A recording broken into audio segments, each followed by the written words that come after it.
Welcome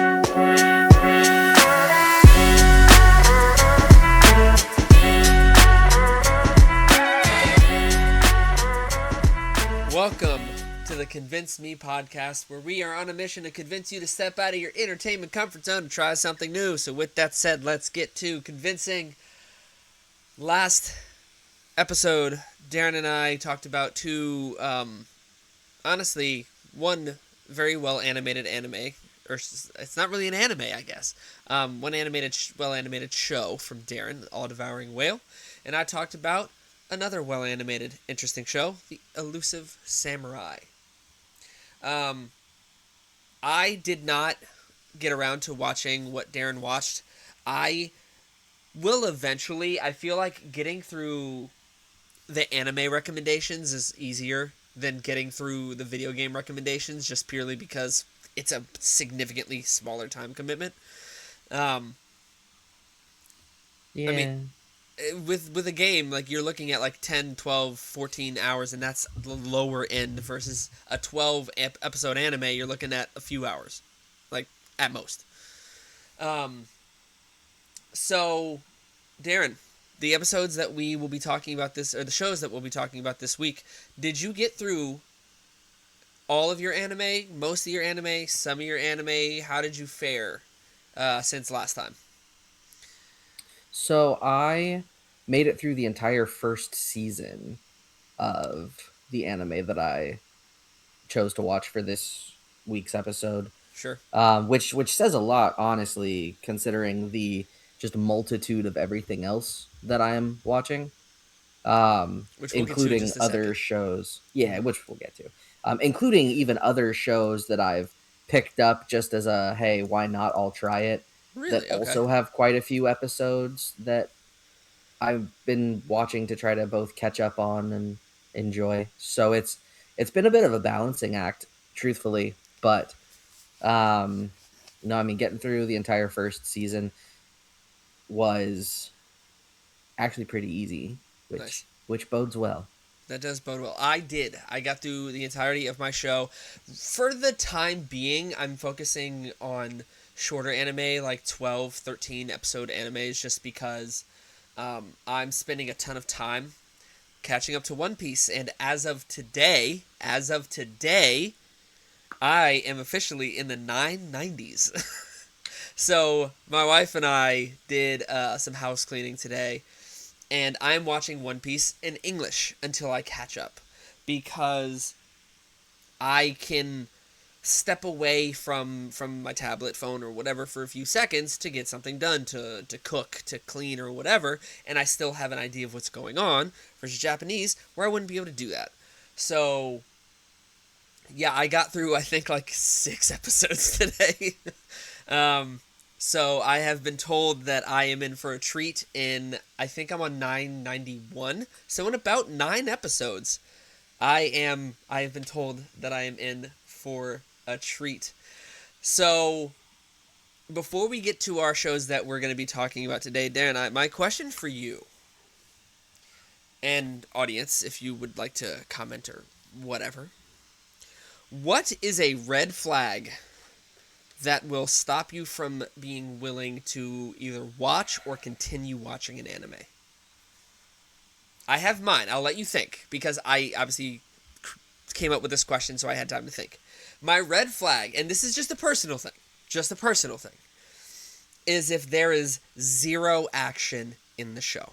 If a show is, like, I don't care if it's fantasy or not, if there are no elements of action or fighting or combat or whatever, me personally, I feel like I'm not going to enjoy that anime as much. Just for me.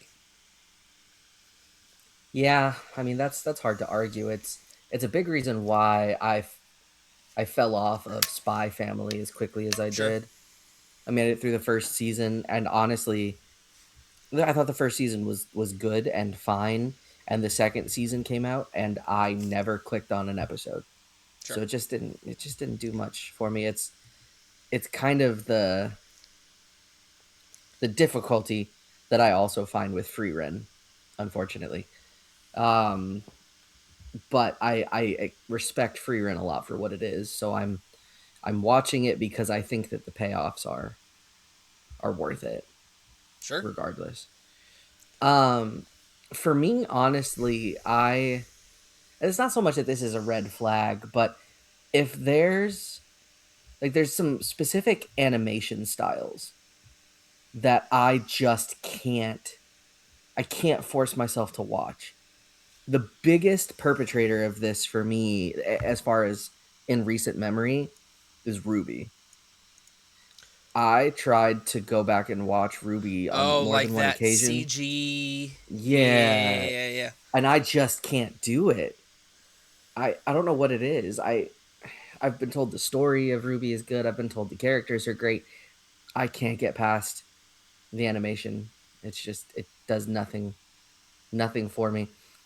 Special caveat, or I guess not a caveat, but runner up, honorable mention to excessive fan service that doesn't seem to serve a point. I feel like And by most of the serve a point, time I fan mean service doesn't, right? Like that's the no. whole I thing. disagree. I disagree. I think so. Some of the more egregious Fire Force. examples. See, no, because for me, Fire Force uses its fan service as like comedic deflection, which, considering the stakes of the show and some of the other aspects of it, I is it like it's not necessarily going to be everybody's cup of tea, but I think they do it for comedy. Another potentially egregious example is Food Wars, where there's certain scenarios in Food Wars that are just almost downright smut, but it uses the smuttage of it to imply that the food that's being created is a full smuttage. Yeah, there you go.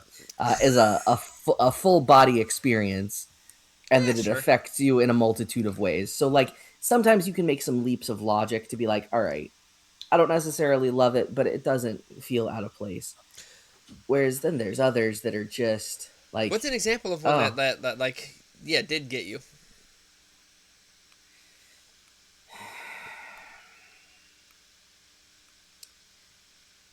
I've High I've School only DxD. seen, man, listen, yeah, that's one. Or like redo of Healer. Oh, I haven't seen that one. Oh yeah, that's a legendary bit of smut. Um, man, listen, it was hard to watch, which sucks because I feel like it could have been a decent show, but I, instead I it wasn't.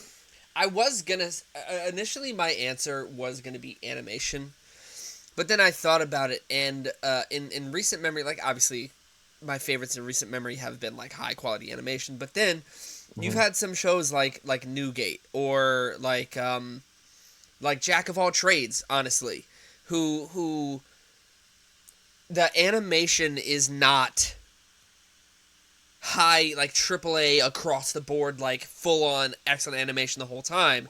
It Yeah, saves that animation for the right time. Like Darren and I are currently yeah, watching Jack of All Trades, and episode five or six.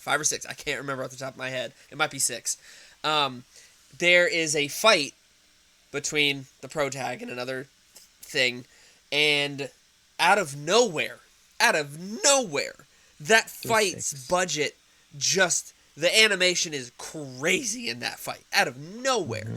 And if you look Mm-hmm. at some of the character models and animation of like non-combat scenes, you'd look at it and go, yeah, this is probably like middle of the line budget, but then it saves that for the right time and it slaps. So that's why I don't think I would say animation, like bad animation or maybe lack of super high quality across the board animation is a red flag, because there have been some good ones that have been like, all right, cool, I guess, but then it has it pop at the right time.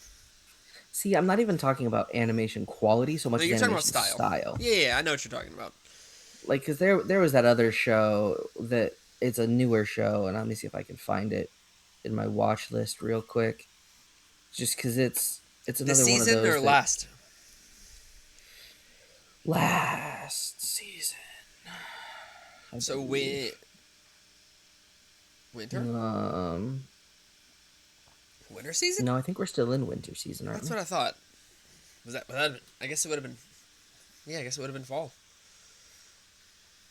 What was fall animation? Noogie? Mm, No.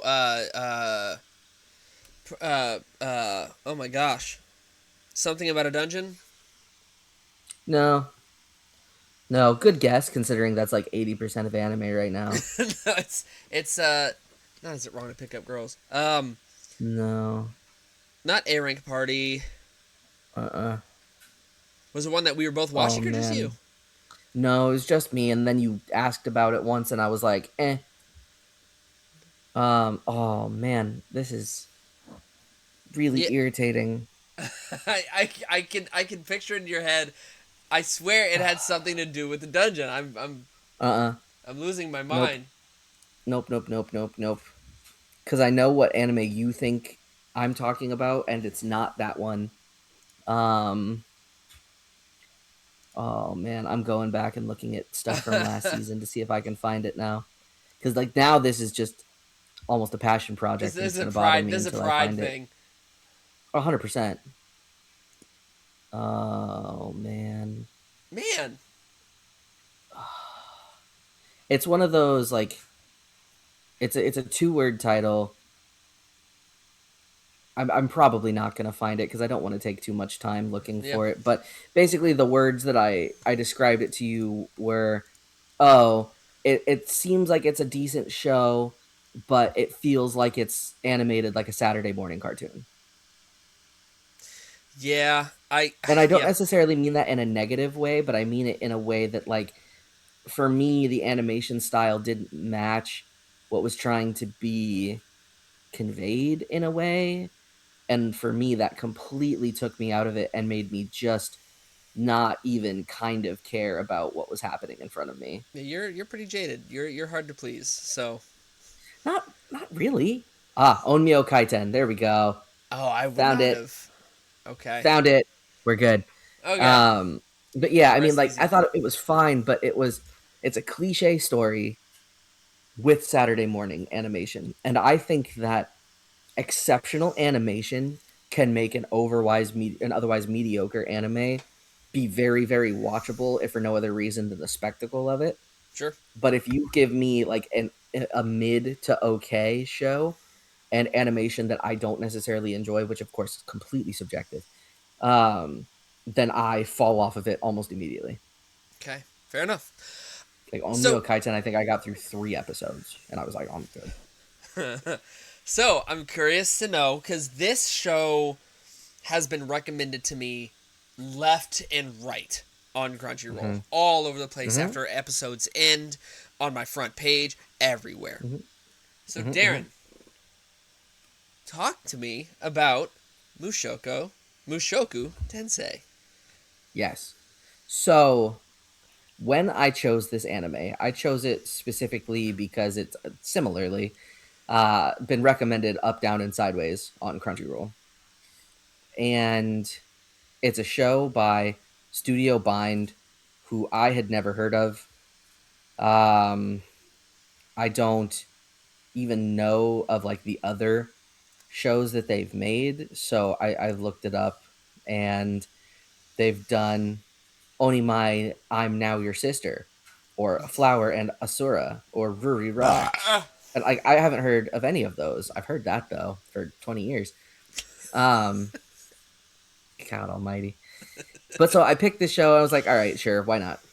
Come to find out, this show is lauded for a very, very specific reason, and it is widely considered the now grandfather of the modern isekai anime.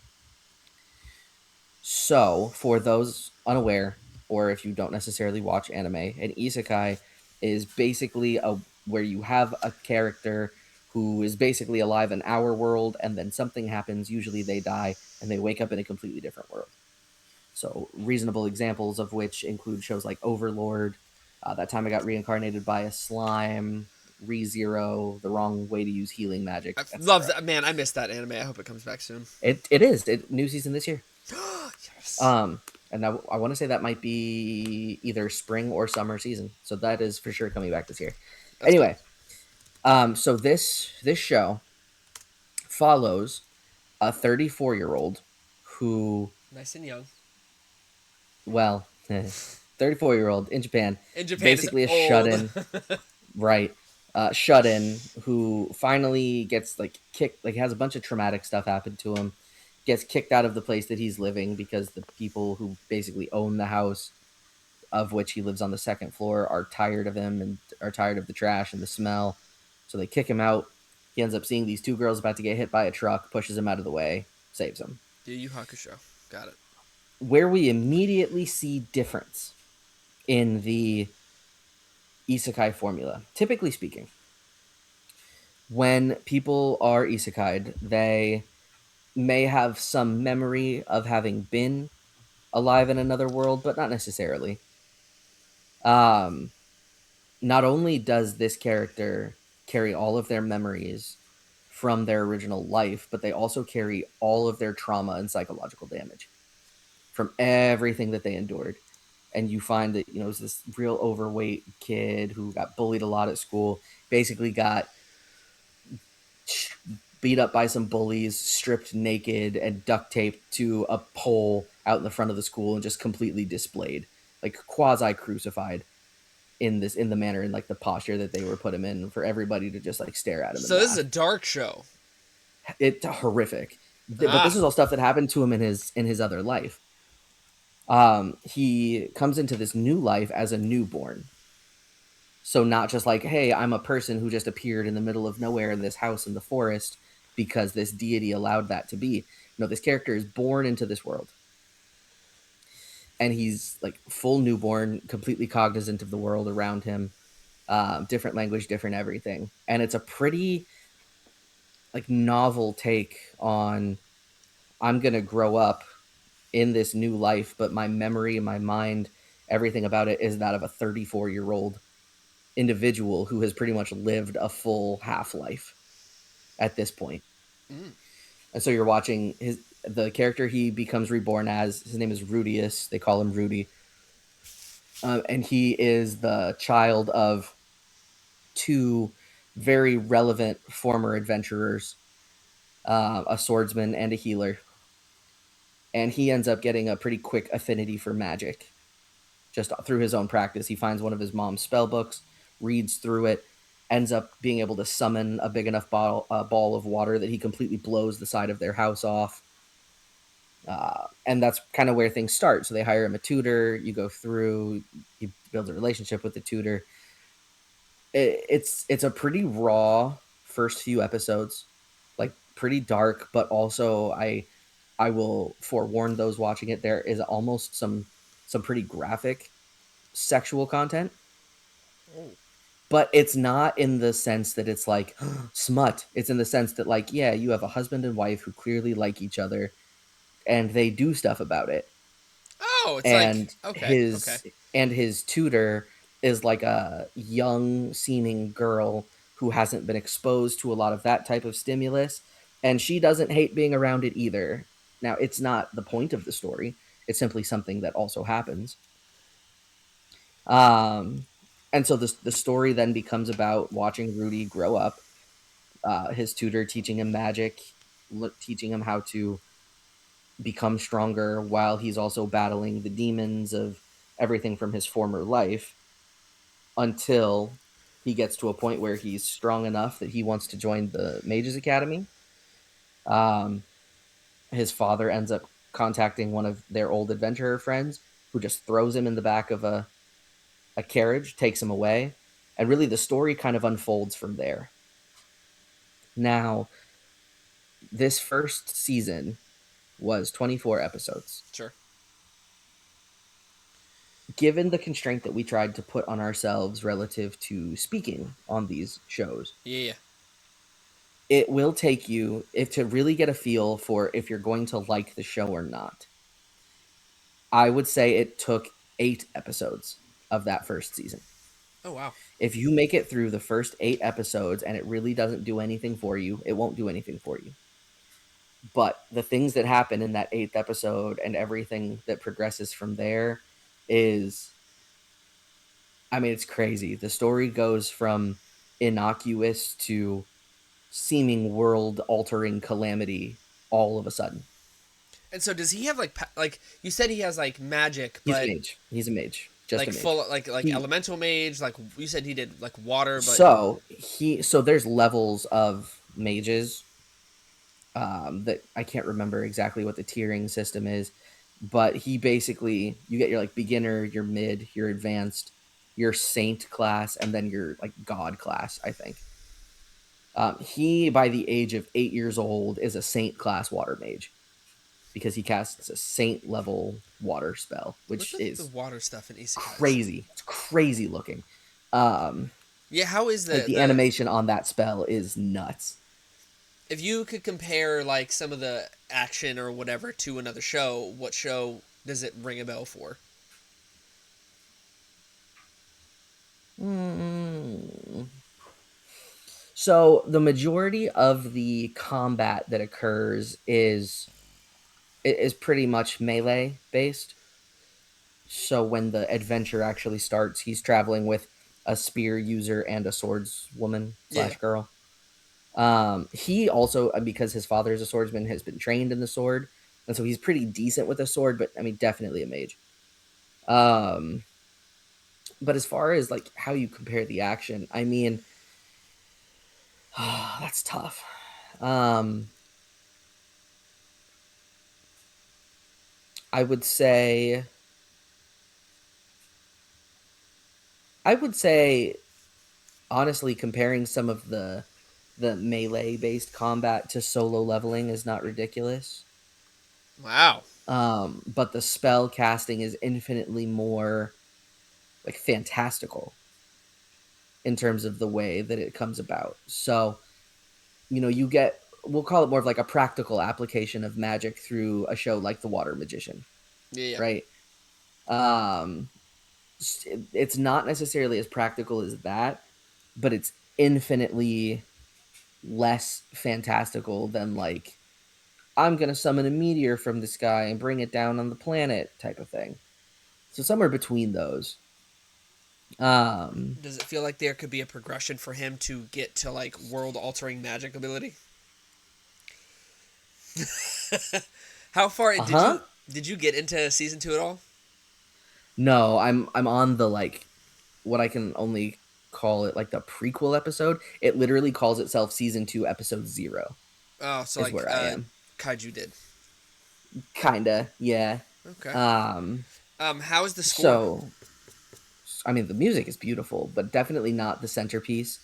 The environments I think are wonderfully well animated, but again, like more of like an accessory to it. Really, I think a lot of the good parts of the show are in the way that they build characters.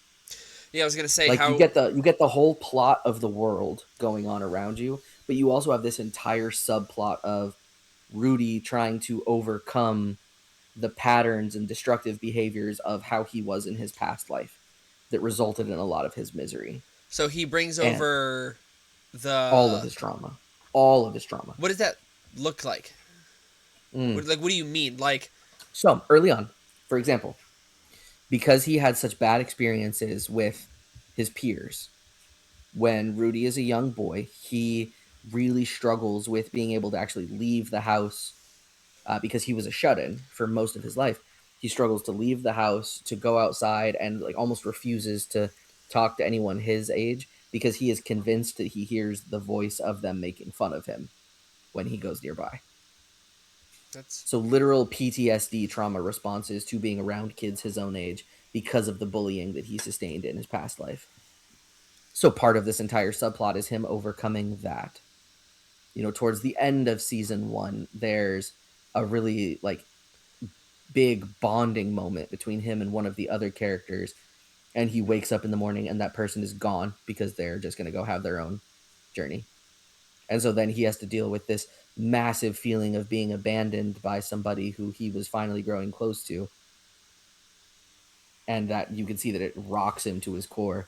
So you get a whole series of animations of him like manifesting that he feels like he's drowning and dealing with all of that. Like it's pretty deep and psychological at its core. like allegorical type stuff to. like for it? allegorical, metaphorical, psychological, metaphysical, but also happening at the same time as this fantastic isekai world altering journey. So it That'd be almost feels like it's a psychological study at the same time as a fantastic isekai journey. It's okay. two stories going on at the same time. Each side character has their own story of things that they're trying to do and build towards. It this There's a lot of depth to a show that I Why just kind of picked up because it looked interesting. why watch this show over the billions of other isekai that are there?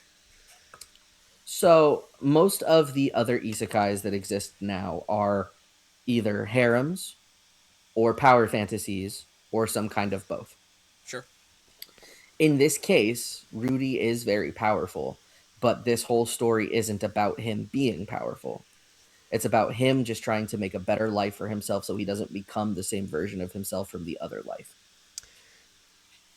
So it's a much more human take on the isekai as opposed to, wow, I'm reborn in this new world. All of my past troubles are gone forever. I'm the strongest being on the planet. Here's how I flex. Yeah.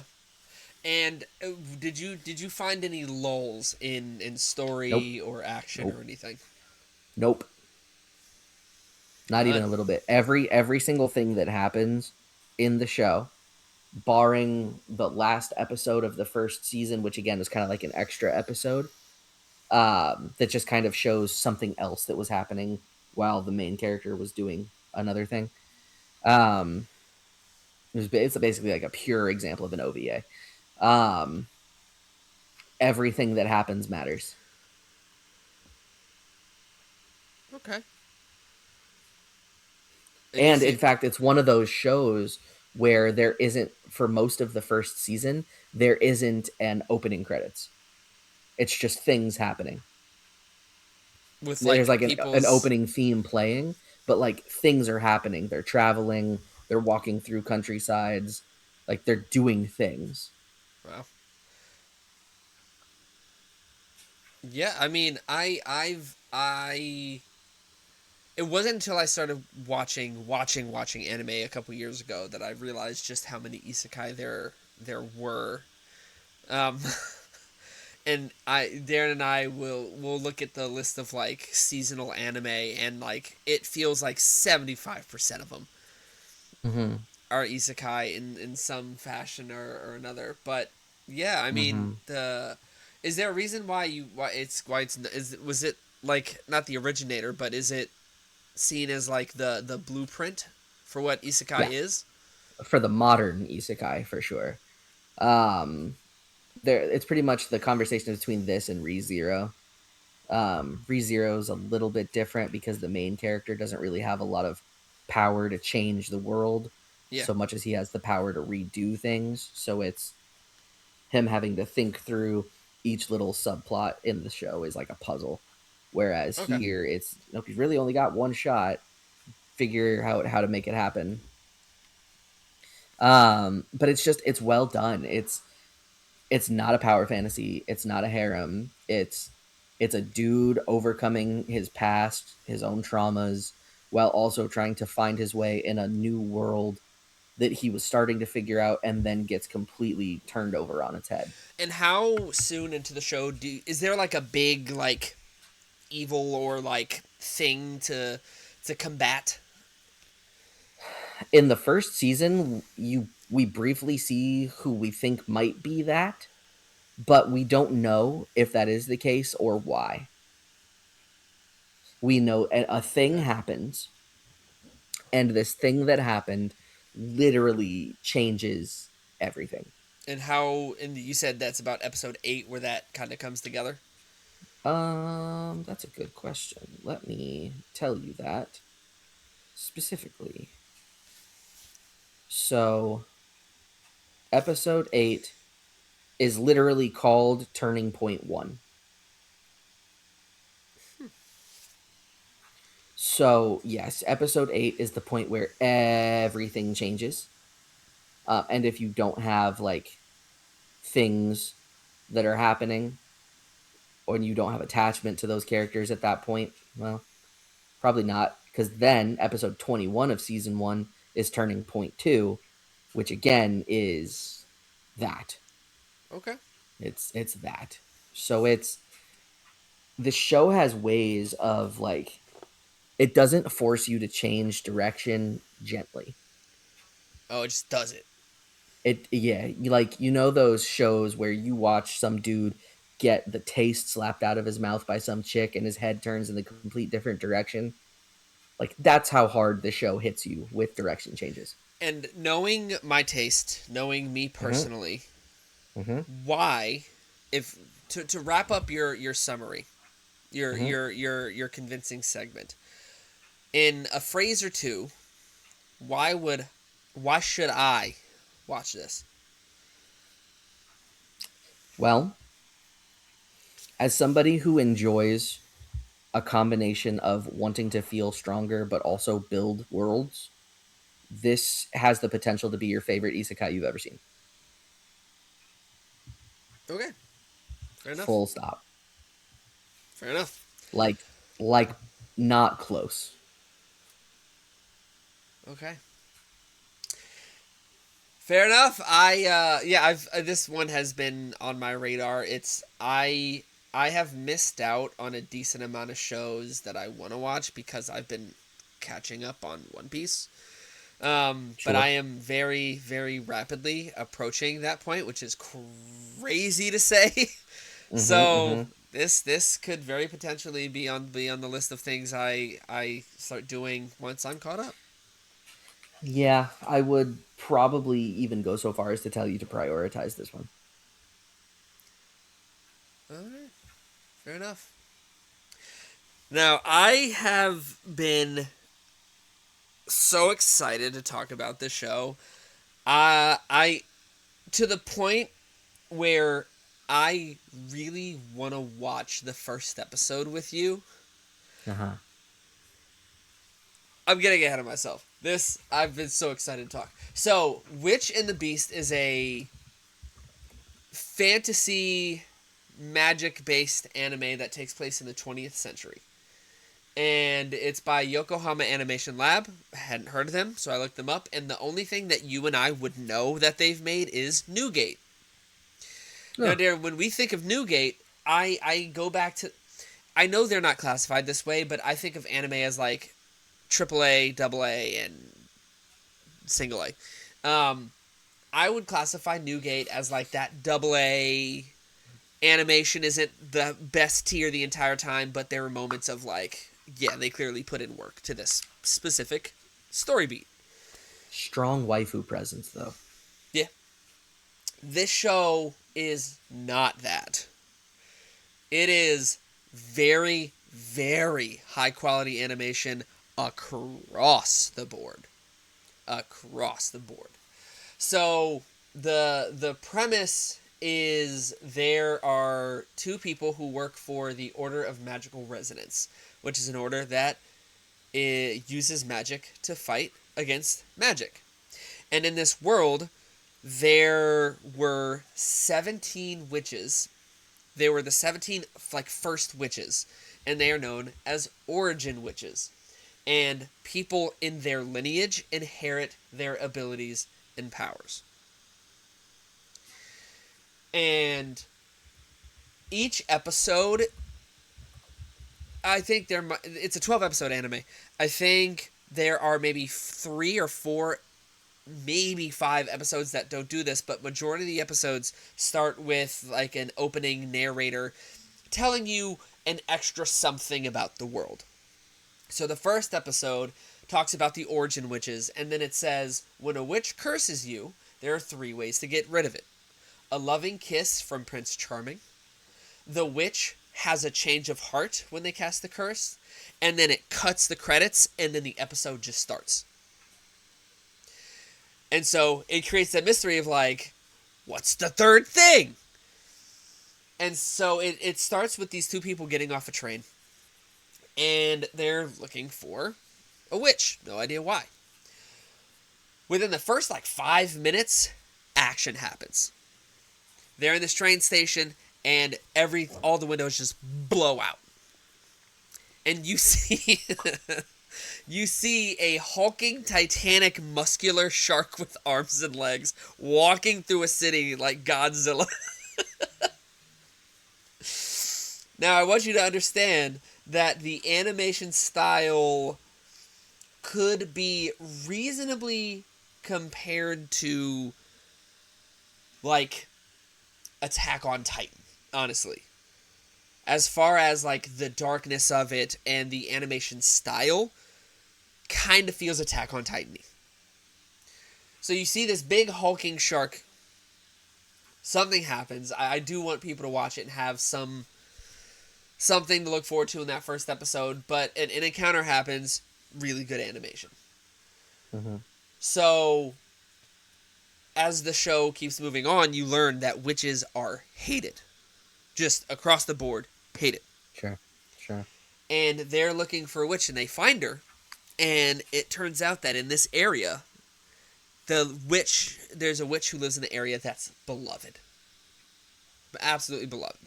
And one of the duo that you're introduced to at the beginning says, I don't care, I don't trust that, I want to kill her. And you're like, what's her issue? You don't know yet. So you eventually find this storyline of the city that they're currently in had a big curse cast on it, and this witch came out of nowhere and sealed the curse. And everybody who knows nothing about witches, because the average person doesn't know anything, they just know they're scared, is like, oh my gosh, she's the savior of the city.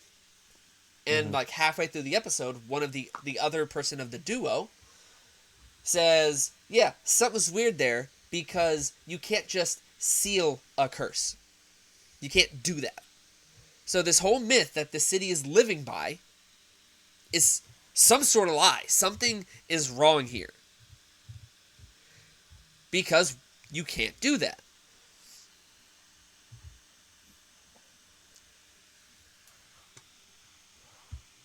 That first episode creates a mystery that you're eager to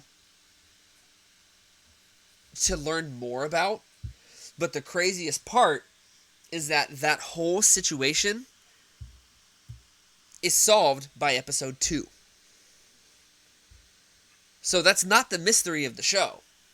And you can tell that it's not the mystery of the show because when you look at the titles of the episodes, it says, like, it has a title of the episode, but then it says opening act. And then act finale. And then the next pair of episodes are act 1, act 2, closing act. Like, there's different, like, mysteries that they're going around solving throughout the show, with one overarching thing that one of the main duo is trying to solve. The main mystery that they're trying to solve is the girl of the duo was cursed by a witch. Which is why the opening of the episode, they're like, there's only 3 ways to lift a witch's curse. In the first episode, you find out what that third thing is. And one of the coolest character moments happens in that first episode. It is so cool. One of the duo has a casket on his back. And you find out towards the end-ish of episode 1 what it's for. And it's so daggone cool. And the scene where you find out what it's for is the sole reason I want to watch the first episode with you. To get your reaction, because my reaction was so hype. Something to be aware of in this show is that it does not shy away from gore at all. At all. Like, comparable to Roll Over and Die? Comparable to Hell's Paradise? What are we talking? Both of those. Oh, yeah, whatever. Maybe even maybe even more so. The thing about Hell's Paradise is like it's skin crawling because you have like growths in things. But this one you see like insides, you see like people nailed to walls, you see like you see stuff in this joint. Um, and it's the I think it benefited from having that episodic structure of like short mysteries and Mm-hmm. problems for the team to solve,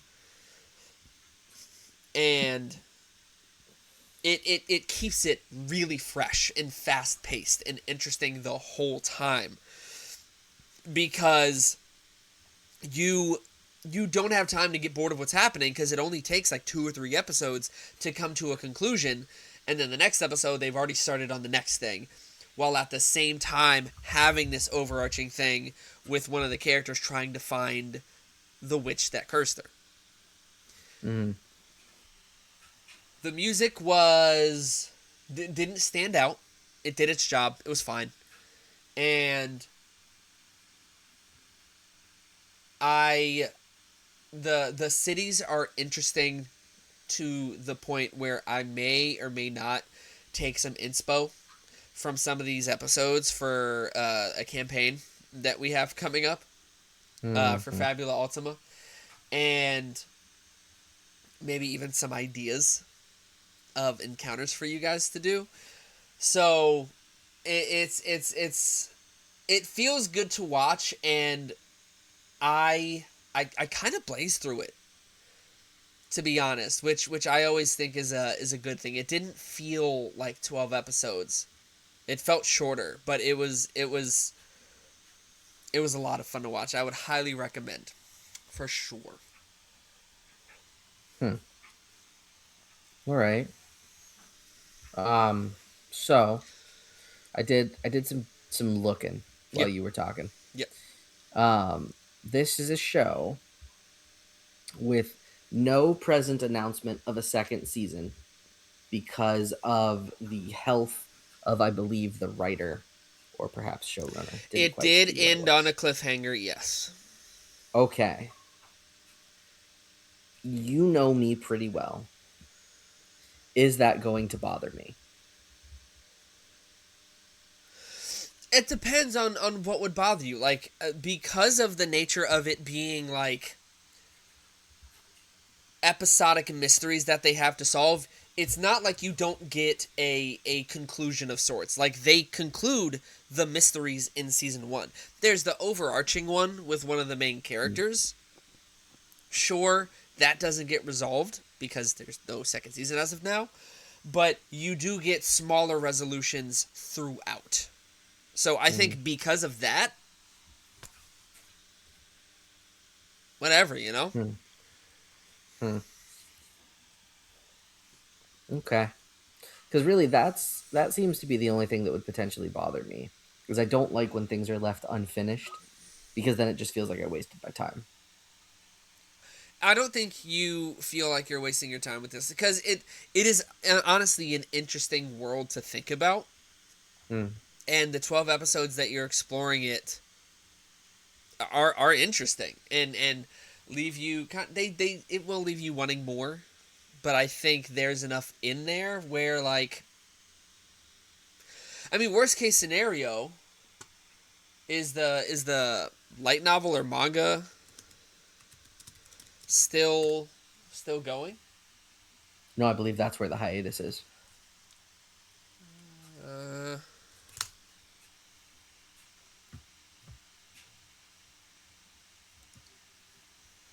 yeah, yeah. Oh wow, it's interesting. The manga started in 2016. Jeez.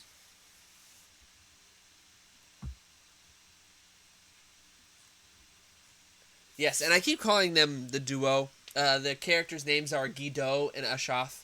Guido is the one who was cursed, and Ashaf is a really cool spellcaster. Hmm. It looks like the last volume of manga was 2022. Interesting. I mean, this one's tough because it really just depends. If I get really, honestly, the better I feel like this show is, the less I'm going to want to keep watching it, knowing that it is going to end without resolution. It's going to end without resolution for one of the characters. It's not like there's a big, like, overarching plot line with a bunch of characters. It's one character who has a plot line. Everybody Mm. else, every other character you meet, there's some sort of, there's resolution there. Hmm.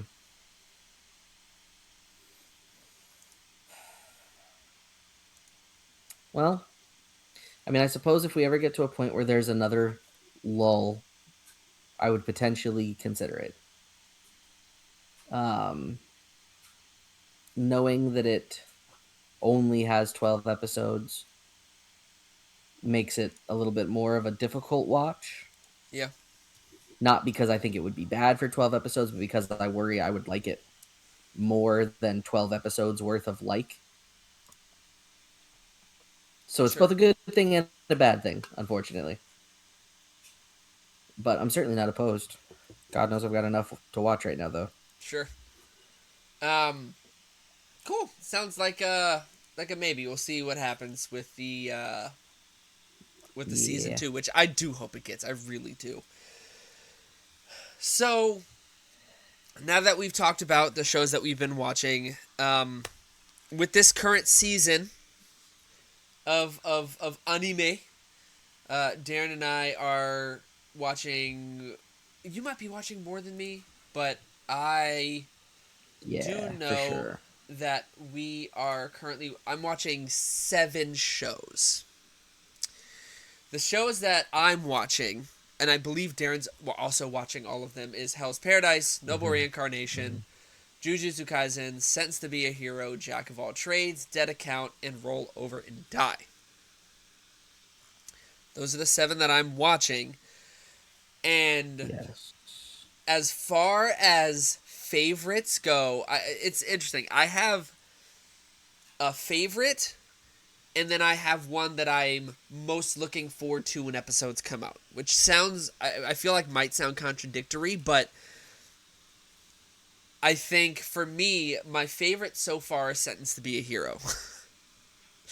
Sentenced to be a Sure. Hero is like that. The That's animation, storyline, the characters, it's all really really good.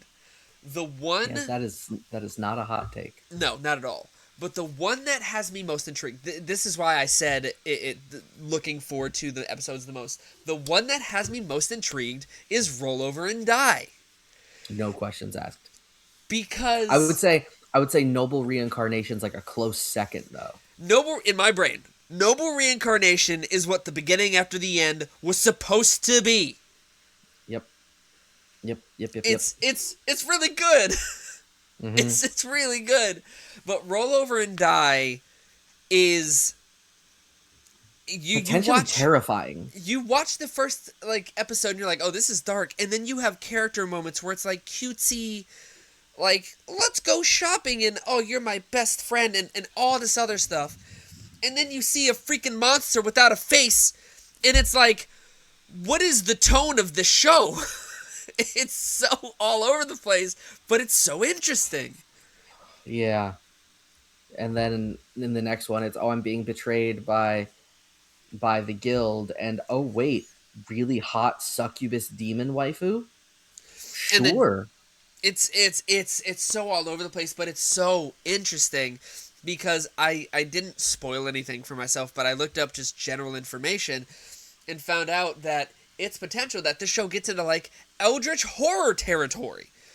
And I'm a big sucker for eldritch horror, but when you put the skin of the cutesy characters and the Mm-hmm. friendship that they have, that's so adorable, and then Mm-hmm. one of the cutesy relationship is with a girl who has half of her face missing or burned off or disfigured, and you're like, I don't know how I'm supposed to feel right now. I have no Mm-hmm. idea. And then you sprinkle on the theme song just for fun, which is like growling metal,